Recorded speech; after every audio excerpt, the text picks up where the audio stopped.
Behind the golden gates of Windsor Castle, where centuries of royal tradition echo through marble hallways, a young princess was about to uncover a truth that would shake the very foundations of the British monarchy.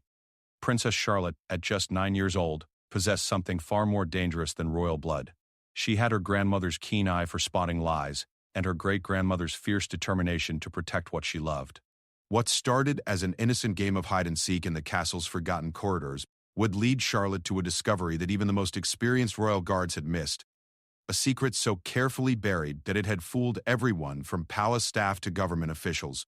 Everyone except the little girl who refused to ignore what her heart was telling her. The truth about Queen Camilla wasn't what anyone expected. And when Charlotte finally found the courage to speak up, her words would either save the royal family from a devastating scandal or tear it apart forever. Sometimes the smallest voices carry the most powerful truths, and sometimes those truths can only be revealed by someone pure enough to see past the lies that adults choose to believe. The afternoon sun streamed through the tall windows of Windsor Castle, casting long shadows across the polished marble floors, where Princess Charlotte's small feet made soft pattering sounds as she ran. Her golden hair bounced with each step, and her bright blue eyes sparkled with the kind of mischief that made her nannies both smile and worry at the same time. Today was different from her usual supervised playtime in the nursery.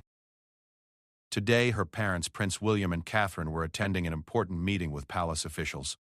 Her brothers were at their lessons, and Charlotte had convinced her governess that she needed just 5 minutes to retrieve her favorite doll from her bedroom. Those 5 minutes had already stretched into 20 as Charlotte found herself wandering through parts of the castle she had never seen before. The corridors here were different from the family quarters she knew so well. The walls were lined with portraits of stern-looking ancestors, whose eyes seemed to follow her as she walked. The carpet beneath her feet was deep red with golden thread that caught the light from crystal chandeliers hanging high above her head. Everything felt older here, more serious, like the castle was holding its breath and waiting for something important to happen. Charlotte had always been curious about the parts of the castle that were off-limits to children. Her grandmother, the late Queen Elizabeth, had once told her that every room in the castle held stories, and that the most interesting stories were often found in the places where people forgot to look. Charlotte remembered those words now, as she turned down another unfamiliar hallway, her small hand trailing along the smooth wooden panels that lined the walls. The sound of voices caught her attention. They were coming from somewhere ahead, drifting through what seemed like a partially open door. Charlotte recognized one of the voices immediately. It belonged to her step-grandmother, Queen Camilla. But there was something different about the way Camilla was speaking. Her voice sounded sharp and impatient, nothing like the gentle tone she used when Charlotte and her brothers were around. Curiosity overcoming caution, Charlotte crept closer to the source of the voices. She found herself standing beside a heavy wooden door that was indeed slightly ajar. Through the gap, she could see into what appeared to be a private study. The room was smaller than the grand chamber she was used to, but it felt important somehow. The walls were covered with books bound in leather, and there was a large desk near the window where papers were scattered about. Queen Camilla stood with her back to the door, facing a man Charlotte had never seen before. He was tall and thin, wearing a dark suit that made him look like he belonged more in a business office than in the royal castle. His hair was gray and slicked back, and when he spoke, his voice had an accent that Charlotte couldn't quite place. She pressed herself closer to the wall, making sure to stay hidden while straining to hear what they were saying. "The arrangements are almost complete," the stranger was saying, his fingers drumming nervously on a briefcase he held in his lap. "But there are still concerns about the timing. If anyone discovers what we've been planning before everything is in place, no one will discover anything," Camilla interrupted, her voice cold and confident. "I've been planning this for years. Every detail has been carefully considered. The royal family trusts me completely now, and the public has finally accepted me as their queen. They have no idea what's really happening." Charlotte felt a strange chill run down her spine. There was something in Camilla's tone that didn't sound right, something that made her stomach feel twisted and uncomfortable. She had heard adults use that tone before when they were talking about things they didn't want children to know about, things that were supposed to be secret. The man shifted in his chair, and Charlotte could see the side of his face now. His expression looked worried, almost frightened. "But what about the children?" he asked. "They're more observant than you think, especially the little girl. I've heard she has her great-grandmother's intelligence. If she starts asking questions, Charlotte is 9 years old," Camilla said with a dismissive wave of her hand. "Children see what adults want them to see. She views me as her kind step-grandmother who brings her sweets and tells her stories. She has no reason to suspect anything different." Hearing her own name made Charlotte's heart start beating faster. They were talking about her, and something about the way they said it made her feel scared and confused. She pressed herself even closer to the wall, trying to become invisible while still being able to hear every word. Besides, Camilla continued, walking over to the window and gazing out at the castle grounds. After tomorrow's announcement, it won't matter what anyone thinks or suspects. The transition will be complete, and there will be nothing anyone can do to stop it. And you're certain the documents are convincing? The man asked, opening his briefcase and pulling out what looked like official papers with red seals and ribbons. If these are discovered to be fraudulent, they're perfect, Camilla said firmly. I've had the best people working on them for months. Every signature, every seal, every piece of letterhead is identical to the originals. When the palace officials review them tomorrow, they'll have no choice but to accept what they see. Charlotte didn't understand what they were talking about, but she could tell it was something bad. The way they spoke in whispers, the way they kept looking around nervously, the way Camilla's voice sounded so different from normal. Everything about this conversation felt wrong and dangerous. The man was putting the papers back into his briefcase now, his movements quick and anxious. I still think we should wait longer, he said. The Queen has only been gone for 2 years. People are still grieving, still adjusting to the changes. If we move too quickly, we've waited long enough, Camilla snapped, turning away from the window with an expression that made Charlotte shrink back further into her hiding spot. I didn't spend decades working my way into this family just to wait forever to claim what I deserve. Elizabeth is gone, Charles trusts me completely, and William is too focused on his own family to pay attention to palace politics. This is the perfect time. Charlotte's mind was racing, trying to understand what she was hearing. They were talking about her great-grandmother Queen Elizabeth, and about her grandfather King Charles, and somehow it all connected to something that was happening tomorrow. Something involving fake documents and secrets that no one was supposed to know about. The beauty of it all, Camilla continued, a smile spreading across her face that looked nothing like the warm smiles she gave Charlotte during family dinners, is that no one will ever suspect me.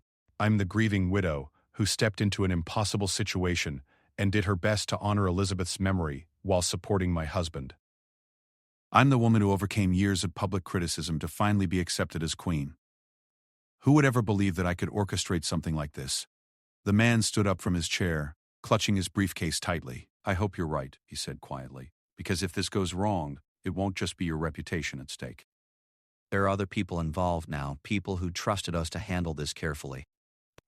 Nothing will go wrong, Camilla assured him, walking over to the door where Charlotte was hiding. For a terrifying moment, Charlotte thought she had been discovered, but Camilla was only checking to make sure the hallway was empty before letting the stranger leave.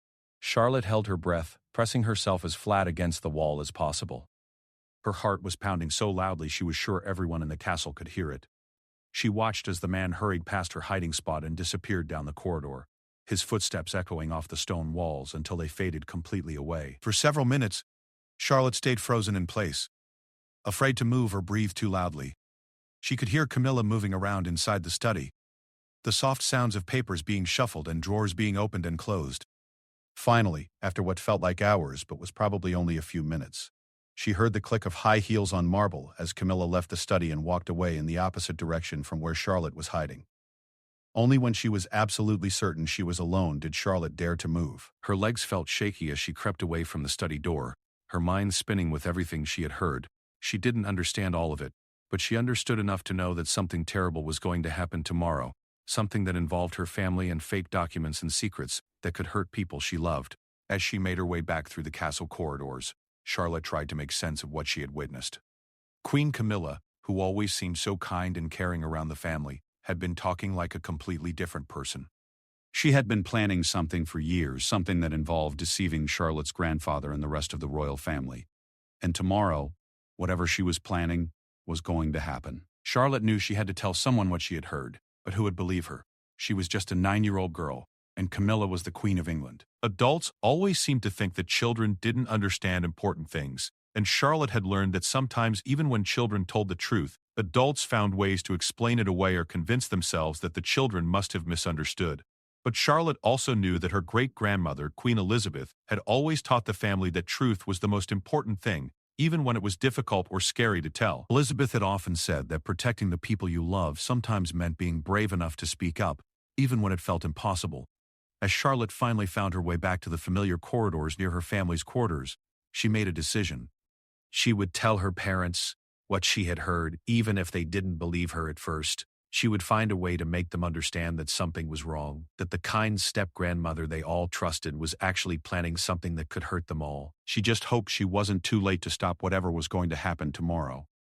As she walked toward her parents' private sitting room, where she could hear their voices discussing palace business with their advisors, Charlotte felt the weight of a terrible secret pressing down on her small shoulders. She was about to change everything for her family, and she wasn't sure if that change would save them or destroy them, but she knew she had to try. Her great-grandmother would have expected nothing less. Charlotte stood outside her parents' sitting room, her small hand raised to knock on the heavy wooden door, but her courage seemed to have disappeared completely. Through the carved wood, she could hear the familiar voices of her parents mixed with the more formal tones of palace officials. They were discussing schedules and public appearances, the kind of grown-up business that usually made Charlotte's eyes glaze over with boredom. But now, knowing what she knew, even these ordinary conversations seemed different and more important. She had been standing there for almost 10 minutes, trying to find the right words to explain what she had overheard. How could she tell her parents that their trusted stepmother and queen was planning something terrible? How could she make them understand that the woman who had comforted them after great-grandmother Elizabeth's death, who had helped them navigate the difficult transition to a new reign, was actually deceiving them all?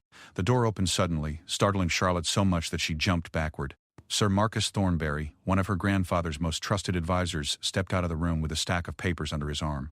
He was a kind man with gentle eyes and silver hair, who always remembered to ask Charlotte about her riding lessons whenever he visited the family. "Princess Charlotte," he said with surprise, his formal tone softening when he saw her. "What are you doing here, little one? Shouldn't you be having your afternoon lessons?" Before Charlotte could answer, her mother's voice called from inside the room. "Charlotte? Is that you, sweetheart?" "Yes, Mama," Charlotte replied, her voice sounding smaller than she had intended. "May I speak with you and Papa?" "It's very important." Catherine appeared in the doorway, her elegant face showing concern when she saw Charlotte's serious expression. The Duchess of Cambridge had learned to read her daughter's moods expertly over the years, and something about Charlotte's demeanor immediately put her on alert. "Of course, darling. Come in." Catherine stepped aside to let Charlotte enter the room, then closed the door behind them, creating the privacy that Charlotte desperately needed. The sitting room was one of Charlotte's favorite places in their family quarters. The walls were painted a soft blue that reminded her of summer skies, and comfortable furniture was arranged around a fireplace, where a gentle fire crackled even though it wasn't very cold outside. Her father, Prince William, was seated at a small desk near the window, reviewing documents, but he looked up when Charlotte entered and immediately set aside his work. "What's troubling you, Charlotte?" William asked, patting his knee to invite her to come sit with him. "You look like you've seen a ghost." Charlotte walked slowly across the room, her mind still racing with everything she had heard. When she reached her father, she climbed onto his lap but remained stiff and anxious instead of relaxing into his arms the way she usually did. "Papa," she began, her voice barely above a whisper. "If I tell you something very important, something that might sound impossible, will you promise to listen to me, even if it's hard to believe?" Their daughter had always been mature for her age, but this level of seriousness was unusual even for Charlotte. Something had clearly upset her deeply. "Of course we'll listen," Catherine said, moving her chair closer so she could take Charlotte's small hands in hers. "You can tell us anything, sweetheart. We'll always listen to you." But Charlotte took a deep breath, trying to organize her thoughts into words that would make sense to adults. "I was exploring the castle today in the parts where we don't usually go." "I know I shouldn't have, but I was curious about the stories that great-grandmother said every room holds." "Go on," William encouraged gently, though Charlotte could see him tense slightly at the mention of Queen Elizabeth. The family still felt her loss deeply, and anything that reminded them of her wisdom often brought both comfort and sadness. "I heard voices coming from a study, and one of them was Queen Camilla." Charlotte continued, forcing herself to speak more clearly despite her nervousness. "She was talking to a man I didn't recognize, and they were discussing something that's supposed to happen tomorrow." Catherine's grip on Charlotte's hands tightened almost imperceptibly. "What kind of discussion, darling?" "They talked about fake documents," Charlotte said, the words tumbling out faster now that she had started. "The man had papers with red seals and ribbons, and he was worried about whether they would fool people. Camilla told him they were perfect, that she had the best people working on them for months." William's expression grew more serious. "Charlotte, are you absolutely certain about what you heard? Sometimes conversations can sound different when we only catch parts of them." "I heard everything, Papa," Charlotte insisted, her eyes filling with tears of frustration. Camilla said she had been planning something for years, that she didn't spend decades working her way into our family just to wait forever to claim what she deserves. She said no. One would suspect her because everyone trusts her now. The room fell silent except for the crackling of the fire. William and Catherine looked at each other with expressions that Charlotte couldn't quite read, but she could tell they were taking her seriously now. The doubt she had seen in their faces moments earlier was being replaced by something that looked like concern and possibly fear. Did they mention what these documents were for? Catherine asked carefully, her voice steadied but with an underlying tension that Charlotte had never heard before. Charlotte nodded. The man kept asking about timing, saying people were still grieving great-grandmother and adjusting to changes. He wanted to wait longer, but Camilla said she had waited long enough. She said this was the perfect time because grandfather trusts her completely, and you're too focused on our family to pay attention to palace politics. William stood up abruptly, setting Charlotte gently in the chair he had been occupying. He began pacing across the room, his hands clasped behind his back in the way he always did when he was trying to work through a difficult problem. There's more, Charlotte said quietly, watching her father's agitated movements. Camilla said that after tomorrow's announcement, there would be nothing anyone could do to stop the transition. She said it would be complete. Transition to what? Catherine asked, though something in her voice suggested she might already be forming her own theories about what Charlotte had discovered. I don't know, Charlotte admitted. But she talked about it like it was something that would change everything. And when the man worried about people being suspicious, she said no one would ever believe that. The grieving widow who stepped into an impossible situation could orchestrate something like this. William stopped pacing and turned to face his daughter. Charlotte, this is extremely important. I need you to think very carefully. Did you see or hear anything else? Any other details about tomorrow or what kind of announcement they were planning? Charlotte squeezed her eyes shut, trying to remember every word of the conversation. Camilla said that when palace officials review the documents tomorrow, they'll have no choice but to accept what they see. And she mentioned that there are other people involved now, people who trusted them to handle everything carefully. Catherine stood up and walked to the window, gazing out at the castle grounds where Charlotte had seen Camilla looking earlier. William, she said softly, we need to contact your father immediately. I know, William replied, his voice grim, but we also need to be extremely careful about how we handle this. If Charlotte is right about what she heard, and if tomorrow really is when something is supposed to happen, we may not have much time. Are you going to tell grandfather? Charlotte asked, relief flooding through her that her parents believed her story. Are you going to stop whatever Camilla is planning? William knelt down beside Charlotte's chair, taking her small face in his large hands. We're going to do everything we can to protect our family and the monarchy, he promised. But Charlotte, what you've told us today is going to change a lot of things. There might be difficult times ahead, and we're going to need you to be very brave. I can be brave, Charlotte said firmly, thinking of her great-grandmother's teachings about courage and truth. Will you be able to stop her? I don't know yet, William answered honestly. But because you had the courage to tell us what you heard, we at least have a chance to try. You may have saved us all, sweetheart. Catherine returned from the window and sat down beside them. Charlotte, we need you to promise us something very important. You cannot tell anyone else about this conversation or about what you overheard today. Not your brothers, not your friends, not anyone. Can you promise us that? I promise, Charlotte said solemnly. But what if Camilla realizes that someone heard her? What if she knows it was me? We're not going to let anything happen to you, William assured her. From now on, one of us will always be with you when you're anywhere near Camilla. And we're going to have extra security around our family quarters. Will you arrest her? Charlotte asked, though part of her still couldn't quite believe that this was really happening. Despite everything she had heard, it felt surreal to think that someone she had trusted could be planning something so terrible.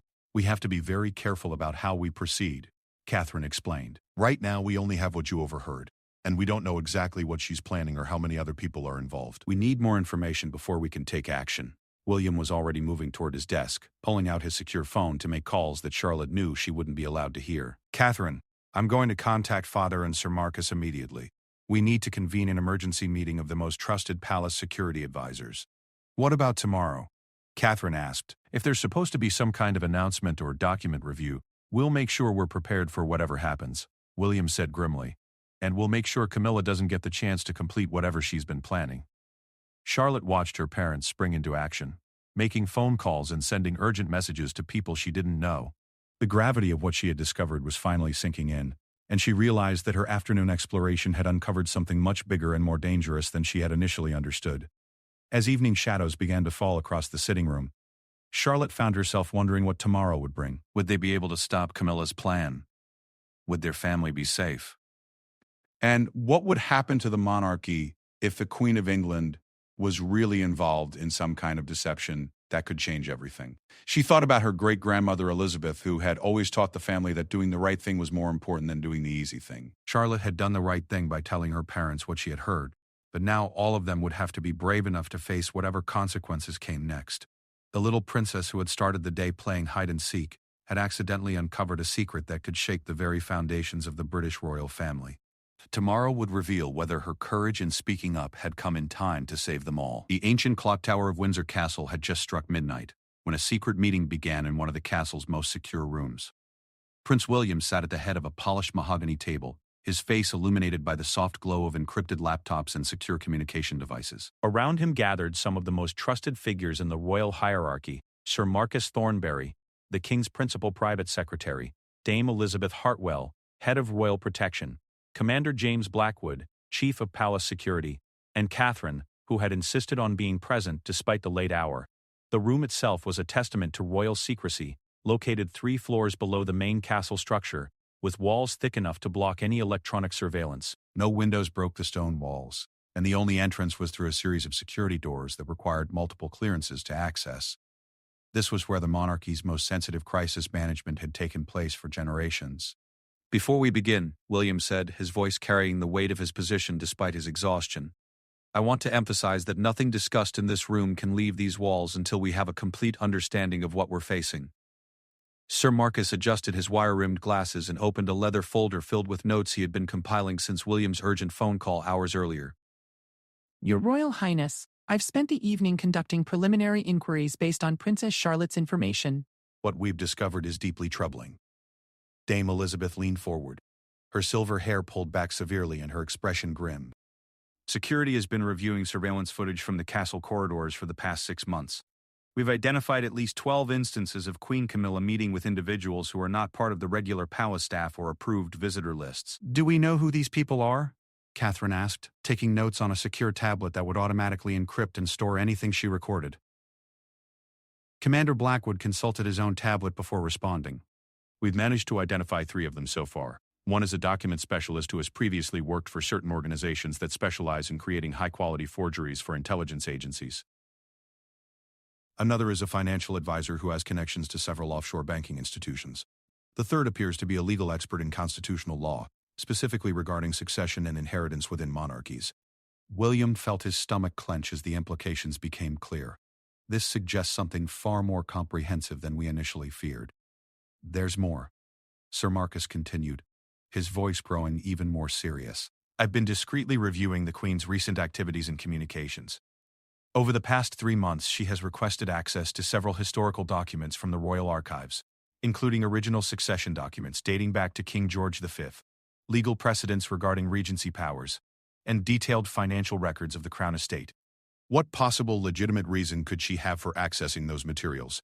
Catherine asked, though her tone suggested she already suspected the answer wouldn't be innocent. Dame Elizabeth pulled out a series of photographs that made everyone at the table lean forward with concern.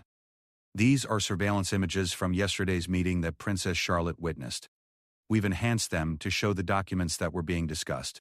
The photographs were grainy but clear enough to see the red seals and ribbons that Charlotte had described.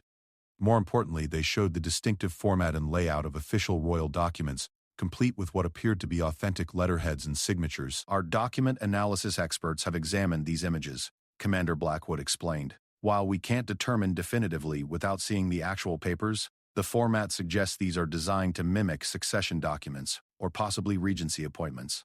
William stood up and began pacing, just as he had done earlier when Charlotte first told them what she had overheard. If Camilla is creating forged documents related to succession, what could she possibly hope to achieve? The line of succession is clearly established by law and tradition. That's where it gets complicated, Sir Marcus said, pulling out another set of documents from his folder. There are certain historical precedents and constitutional provisions that could theoretically be exploited if someone had the right documentation and the right timing. He spread the papers across the table, pointing to specific passages highlighted in yellow. For instance, if there were evidence of mental incapacity or abdication papers that had been kept secret, or if there were documentation of a previously unknown marriage that could affect legitimacy, these could potentially be used to alter the succession. Catherine looked up from her note-taking with alarm. Are you suggesting she might be planning to forge documents that would somehow remove Charles from the throne? Or alternatively, Dame Elizabeth added quietly, documents that would establish a regency with herself as regent, giving her the full powers of monarchy while technically keeping King Charles on the throne. The room fell silent as everyone absorbed the magnitude of what they were discussing. The idea that someone could attempt to manipulate the British succession through forged documents seemed almost impossible to believe, yet the evidence was mounting that exactly such a plan might be in motion. What about tomorrow's announcement? William asked. Charlotte said they were planning something specific for tomorrow. Commander Blackwood consulted his scheduling tablet. Tomorrow morning there's a routine meeting of the Privy Council scheduled to review and approve several ceremonial matters. It's the kind of meeting where documents are often presented for official recognition and formal recording. If fake succession documents were presented to the Privy Council during what appeared to be a routine session, Sir Marcus explained, and if those documents appeared authentic enough to fool even experienced officials, they could potentially be approved and entered into the official record before anyone realized what had happened. Once something is officially recorded by the Privy Council, Dame Elizabeth continued, reversing it becomes extremely complicated, even if fraud is later discovered. The legal challenges alone could take months or years to resolve, during which time the monarchy would be in constitutional crisis. William stopped pacing and turned to face the group. So we're looking at a potential coup attempt disguised as routine paperwork. It's brilliant in its audacity, Sir Marcus admitted reluctantly. Camilla has spent years building trust and establishing herself as a legitimate queen. She has access to the right people, the right documents, and the right opportunities. Most importantly, she has the trust of the king and the respect of palace officials who would never suspect her of such deception. Catherine set down her tablet and looked around the table at each person present. What are our options? How do we stop this without creating the very constitutional crisis we're trying to prevent? We have several challenges, Commander Blackwood explained. First, we need concrete evidence of the forgeries, which means we need to get our hands on the actual documents. Second, we need to identify all the people involved in this conspiracy. Third, we need to stop tomorrow's presentation without alerting Camilla that we know about her plans. Can't we simply cancel tomorrow's Privy Council meeting? Catherine suggested. That would raise immediate suspicions, Sir Marcus replied. These meetings are scheduled months in advance, and canceling one at the last minute would require explanations that we're not prepared to give. Moreover, if Camilla realizes we're onto her, she might accelerate her timeline or activate backup plans we don't know about. Dame Elizabeth opened another folder and spread out what appeared to be floor plans of the castle. Our best option might be to allow the meeting to proceed while taking steps to ensure we can intercept and examine any documents before they're formally presented. How would that work? William asked, studying the diagrams. Security personnel could be positioned at strategic points, Commander Blackwood explained, pointing to locations on the floor plans. We could arrange for the documents to be accidentally delayed or misdirected before they reach the Privy Council chambers. Our experts would have time to examine them and document the forgeries before returning them to the normal process.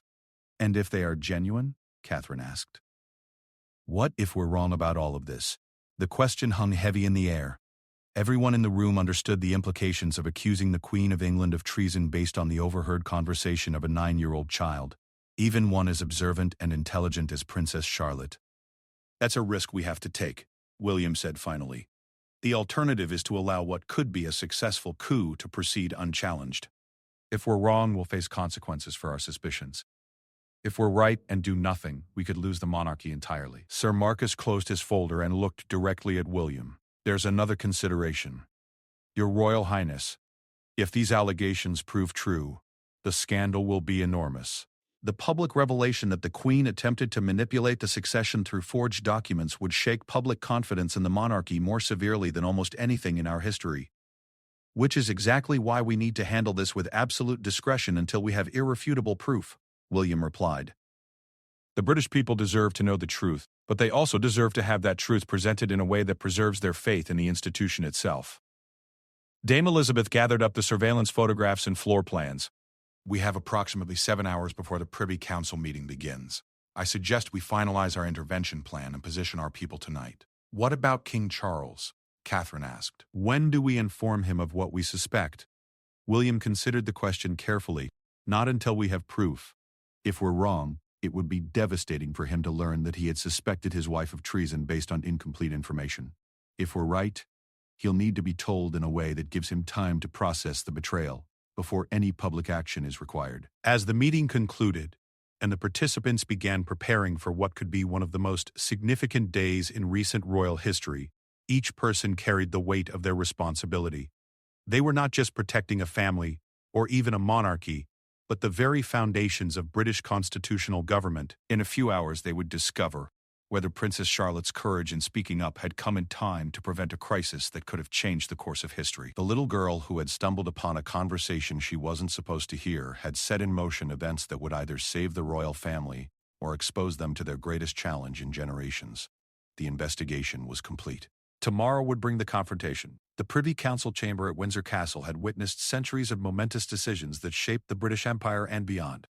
This morning, as pale sunlight filtered through the tall Gothic windows, the ancient room was about to become the stage for one of the most dramatic confrontations in royal history. The chamber's oak-paneled walls, adorned with portraits of monarchs dating back to Henry VIII, seemed to watch silently as the day's participants took their positions for what none of them yet realized would be a battle for the soul of the monarchy. Queen Camilla entered the chamber precisely at 9 o'clock, her appearance immaculate as always. She wore a deep navy suit with a subtle diamond brooch that had belonged to Queen Elizabeth, her silver hair perfectly styled, and her expression carrying the serene confidence of someone who believed victory was within reach. In her hands, she carried an elegant leather portfolio that Commander Blackwood's hidden cameras immediately focused on with high-definition precision. Behind her walked the mysterious man Charlotte had seen the previous day, now identified as Dr. Marcus Whitfield, a constitutional lawyer whose expertise in succession law had made him invaluable to Camilla's plans. He carried a matching briefcase, and his nervous energy was barely concealed beneath his professional demeanor. His eyes darted around the chamber, as if he were memorizing every detail, or perhaps looking for signs that their plot had been discovered.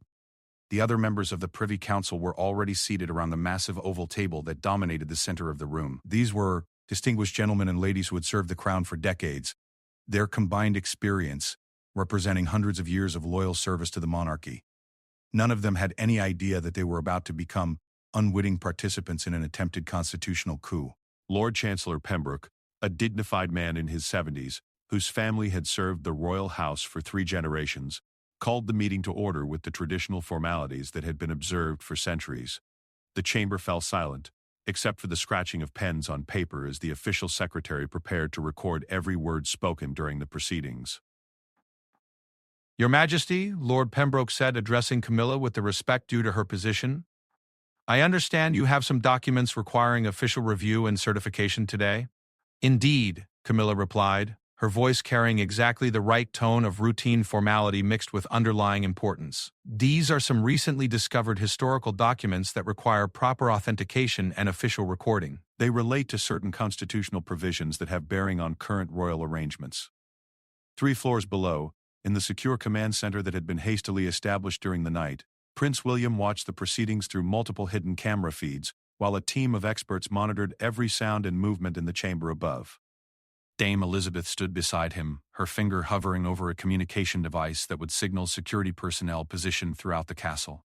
"She's presenting herself perfectly," Catherine observed, watching Camilla's performance on the main screen. If we didn't know what we know, this would appear completely legitimate.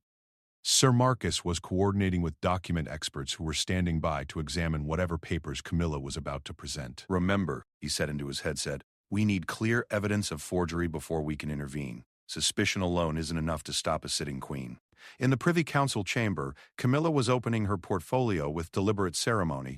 "These documents were recently discovered in the private papers of the late Queen Elizabeth," she explained, her voice carrying just the right note of reverence for her predecessor. "They appear to contain provisions that were never formally recorded or implemented, possibly due to the timing of Her Majesty's passing." Dr. Whitfield stepped forward and placed his briefcase on the table. "With Your Majesty's permission, I would like to present the legal analysis that accompanies these historical findings." Lord Pembroke nodded respectfully. Of course. "Please proceed." What happened next unfolded with the precision of a carefully orchestrated performance. Camilla removed a series of documents from her portfolio, each one bearing official seals, ribbons, and signatures that appeared authentic even under the scrutiny of experienced eyes. The papers were aged to perfection, with exactly the right amount of yellowing and the subtle wear patterns that would be expected from documents that had been stored in royal archives for years. The first document, Camilla explained, holding up a paper that bore the unmistakable formatting of official royal correspondence, appears to be a provision written by Queen Elizabeth regarding the expansion of regency powers during times of constitutional transition or uncertainty. In the command center below, the document experts were analyzing high-definition images of the papers in real time. The formatting looks correct, one specialist reported through his headset, but there's something unusual about the paper composition. These inks weren't used in official documents during the time period these are supposed to represent. The second document, Dr. Whitfield continued, removing another paper from his briefcase, contains what appears to be a previously unknown codicil to certain succession provisions, establishing expanded authority for the surviving spouse of a reigning monarch. William felt his hands clench into fists as he watched the presentation unfold. The audacity of what Camilla was attempting was breathtaking, but so was the sophistication of her deception. If they hadn't been warned by Charlotte's discovery, these documents might very well have been accepted and recorded as legitimate. "Sir," one of the document analysts reported urgently, "we've found definitive proof of forgery. The watermarks in the paper are from a manufacturer that didn't begin producing this specific type until 2018, but these documents are supposedly from 22 and earlier. Additionally, the ink composition includes synthetic compounds that weren't available during Queen Elizabeth's lifetime." Dame Elizabeth immediately activated her communication device. "All units, this is confirmation. Proceed with intervention protocol." In the Privy Council chamber, Lord Pembroke was examining the documents with growing interest. "These are quite remarkable findings, Your Majesty. If authentic, they would indeed have significant implications for current constitutional arrangements. The authentication process has been thorough," Camilla assured him, her confidence never wavering. "I've had the kingdom's finest experts verify every aspect of these documents." It was at that moment that the chamber doors opened, with a quiet authority that immediately commanded attention. Prince William entered, followed by Catherine, Sir Marcus, and Dame Elizabeth.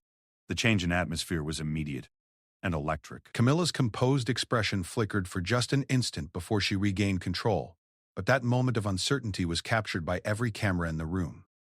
"Father," William said, addressing Lord Pembroke with respectful formality, "I apologize for the interruption, but urgent matters have come to light that require immediate attention before these proceedings continue." Lord Pembroke looked confused but maintained his dignity. "Your Royal Highness, this is highly irregular." "The Privy Council is in formal session." "I understand the irregularity," William replied, walking deliberately toward the table where Camilla's documents lay spread out. "However, we have reason to believe that the documents currently under review may not be authentic." The silence that followed was deafening. Every person in the chamber seemed to hold their breath as the implications of William's statement sank in. Camilla's face went pale, but she maintained her regal composure with remarkable skill. "That's a very serious accusation," she said, her voice steady but with an underlying edge of steel. "These documents have been thoroughly authenticated by qualified experts." Dame Elizabeth stepped forward, carrying a folder filled with the analysis that had been conducted during the night. "Your Majesty, we have evidence that suggests these documents contain materials and manufacturing techniques that were not available during the time periods they supposedly represent." Dr. Whitfield started to rise from his chair, but Commander Blackwood appeared seemingly from nowhere to place a firm but respectful hand on his shoulder. "Whitfield, I think it would be best if you remained seated while we sort this matter out." The constitutional lawyer's nervous energy had transformed into something approaching panic. His careful composure cracked completely as he realized their plan was falling apart.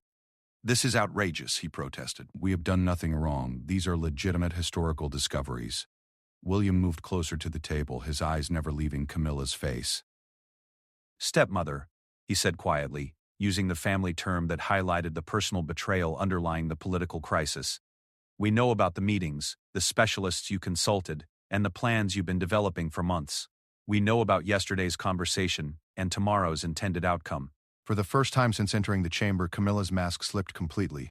The serene confidence was replaced by something colder and more calculating. "You know nothing," she said, her voice dropping to a whisper that somehow carried more menace than any shout could have. "And you can prove nothing." "Actually," Catherine said, stepping forward with a tablet containing the surveillance footage and audio recordings that had been collected, "we can prove quite a lot." As the evidence was presented to the stunned members of the Privy Council, the full scope of Camilla's deception began to emerge. The forged documents, the carefully recruited experts, the exploitation of constitutional loopholes, the manipulation of trust and timing. Every element of the conspiracy was laid out with methodical precision.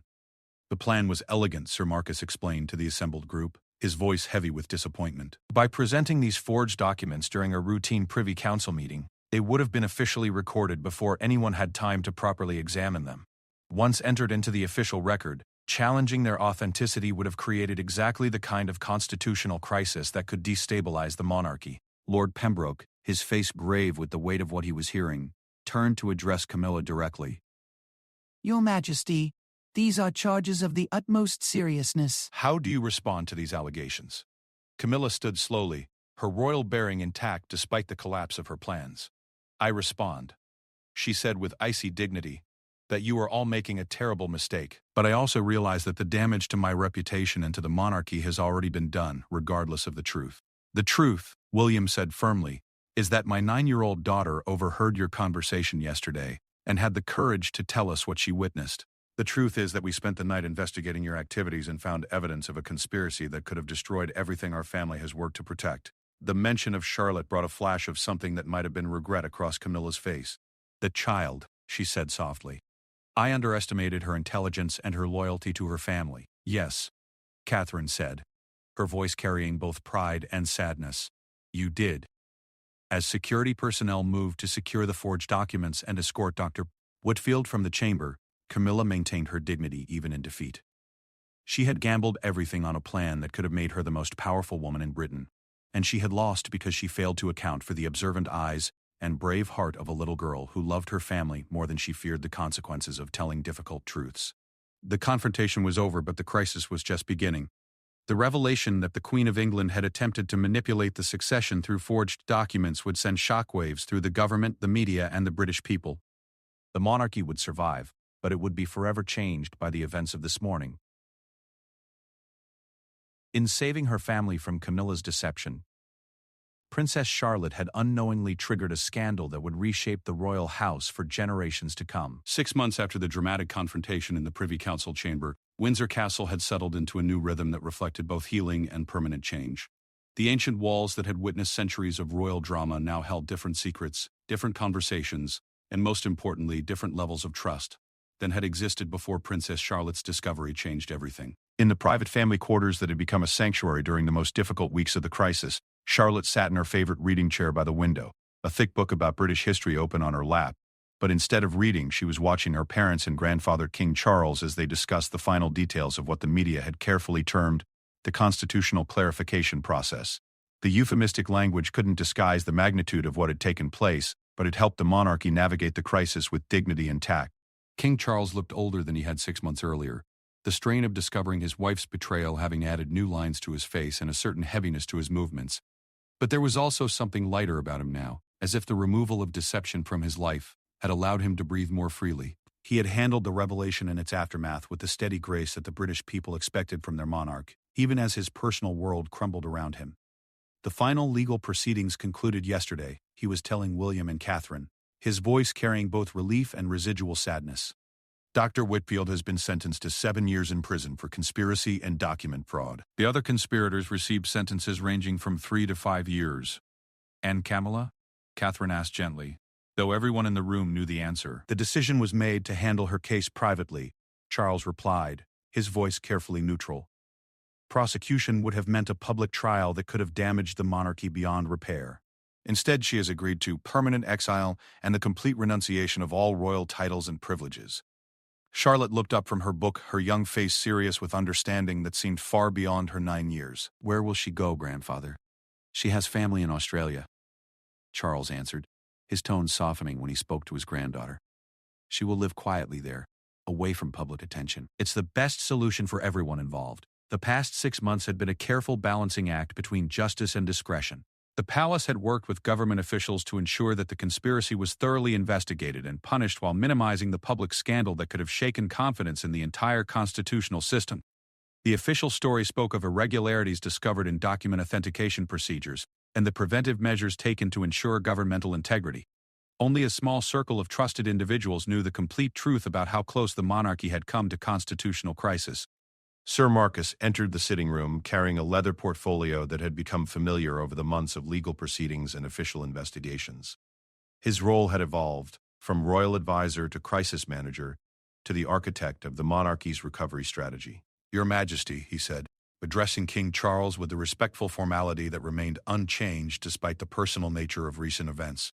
"I have the final documentation regarding the Constitutional Review Commission's recommendations." The commission had been established quietly in the weeks following Camilla's exposure, tasked with examining existing procedures for document authentication and succession protocols. Their recommendations would strengthen the systems that had been exploited, ensuring that such a conspiracy could never again come so close to success. The primary changes involve enhanced security protocols for document handling, expanded background checks for constitutional advisors, and new oversight procedures for Privy Council proceedings, Sir Marcus explained, spreading the documents across the coffee table where everyone could review them. More importantly, he continued, the Commission has recommended the establishment of a new position within the royal household, a constitutional security advisor whose sole responsibility will be monitoring and preventing threats to succession integrity. William leaned forward to examine the proposals more closely. These seem comprehensive. How quickly can they be implemented? Most of the procedural changes can be in place within 60 days, Sir Marcus replied. The personnel changes will take longer, as we need to identify and vet candidates who have both the expertise and the absolute trustworthiness required for such positions. Charlotte set aside her book and moved closer to where the adults were working. Over the past months, her parents had made a conscious decision to include her in age-appropriate discussions about the events she had helped uncover. They felt she had earned the right to understand the consequences of her courage, and her insights had proven valuable in ways that surprised everyone. "Charlotte," her grandfather said, noticing her interest in the documents, "would you like to see what changes are being made because you were brave enough to tell us what you heard?" Charlotte nodded eagerly and climbed onto the sofa beside King Charles, who carefully showed her the simplified summaries that had been prepared specifically for family review. "These new rules will make it much harder for anyone to trick the palace with fake documents," he explained, pointing to sections that outlined enhanced authentication procedures. "And these rules will make sure that more people are watching to protect the crown and the country. Will it keep everyone safe?" Charlotte asked the question carrying both innocent curiosity and the weight of someone who had personally witnessed how dangerous deception could be. Much safer, Charles assured her, wrapping his arm around her small shoulders. "And if something like this ever happens again, we now know how important it is to listen when brave young people tell us they've heard something wrong."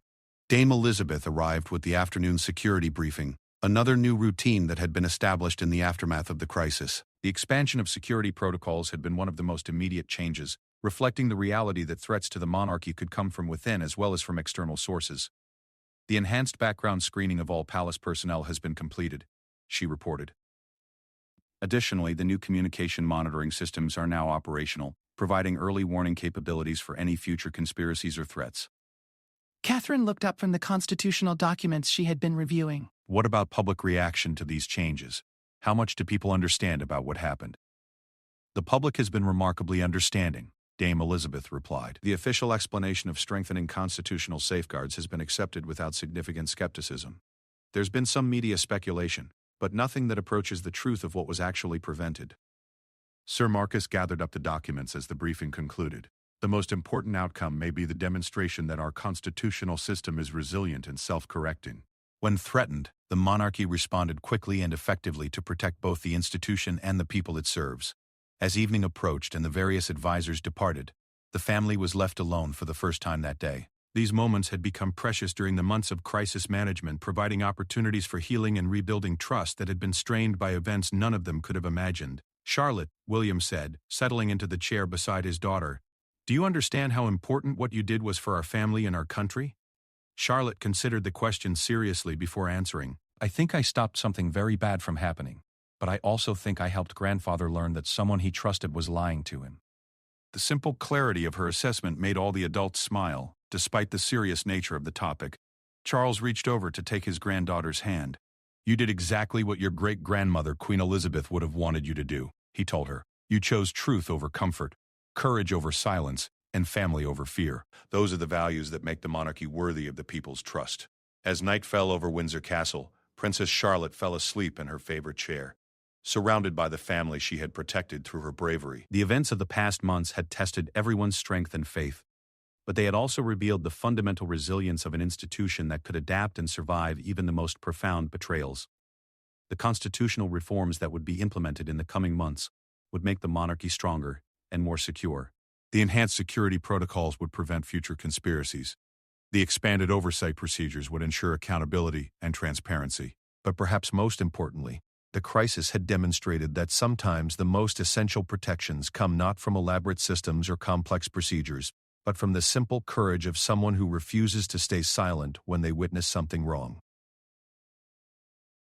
Princess Charlotte had saved the British monarchy not through grand gestures or dramatic confrontations, but by doing what her great-grandmother had taught all the royal children to do: tell the truth, protect the people you love, and never underestimate the power of doing what is right even when it seems impossible. The little girl who had started her adventure by exploring forbidden corridors had ended it by helping her family navigate their way back to the principles that made them worthy of the crown they wore.